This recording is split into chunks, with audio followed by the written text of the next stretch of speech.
खत्म। Bye bye, tata, goodbye, गया। আজ ভিডিওটা সেরি করা থেকে শুরু করলাম। এখন আমি গাড়িতে আছি, বাট তেয়ারটা এসছি এখানে ওম সাই মার্বেল দোকানে। গাড়ি এখন আমার পয়েন্টে পৌঁছে গেছে। এখন আমি সেহরি করব, তাই আজকে আমার সেহরি রাজস্থানের রুটি। দেখো কত বড় বড় মোটা রুটি, আর এখানে চিকেনের গ্রেভি আছে, চিকেন শেষ। আজ রাতে যেই হোটেলে আমি সেহরি করবো ভেবেছিলাম, কিন্তু সেখানে আমি সেহরি পাইনি গো। ওই জন্যই আমাকে এই খাবারটা আজকে খেতে হবে। একটু রিচ খাবার পছন্দ করে, তাই কষ্ট মষ্ট করে খেয়ে সেহরি করে বেরিয়ে পড়লাম গাড়ি থেকে।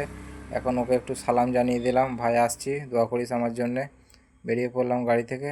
দেখো ভাই, রোডে কেউ নাই, আমি, শিয়াল, কুকুর, বিড়াল এইসবগুলি দেখা যাবে। আমার মতো হতভাগা এখন 3:30 বাজছে, রোডে দাঁড়িয়ে আছি।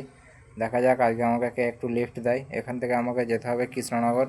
কৃষ্ণনগর থেকে আমাকে আবার বাস ধরতে হবে। ফাইনালি আমি বাস পেয়ে গেছি, কৃষ্ণনগর ব্যানার্সিটি দুরন্ত এক্সপ্রেস। আমি চেপে পড়লাম বাসেতে। বাস পুরো ফাঁকাই আছে, তাই সিট পেয়ে গেছি, কোনো অসুবিধা নেই।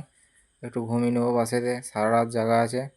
তাই সিট পেয়ে আমি সিটেতে বসে পড়লাম। বাস আজকে এত ফাঁকা কেন বুঝতে পারছি না, বাট এই লাইনে বাস খুবই ভিড় হয়। আমার মনে হচ্ছে কাল হোলি আছে, ওই জন্যই মনে হয় আজ বাস ফাঁকা।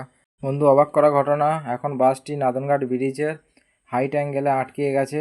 বাট এখানে কোনো রেল গেট নেই, এটা হচ্ছে নাদনঘাটের ব্রিজ। নাদনঘাটের ব্রিজে ভারী যান চলাচল বন্ধ করার জন্যে এই হাইট অ্যাঙ্গেলটি লাগানো হয়েছিল, তাতে এই বাসটি এখন আটকে গেছে। জানি না কি হবে শেষ পর্যন্ত। खत्म। Bye bye, tata, goodbye, गया।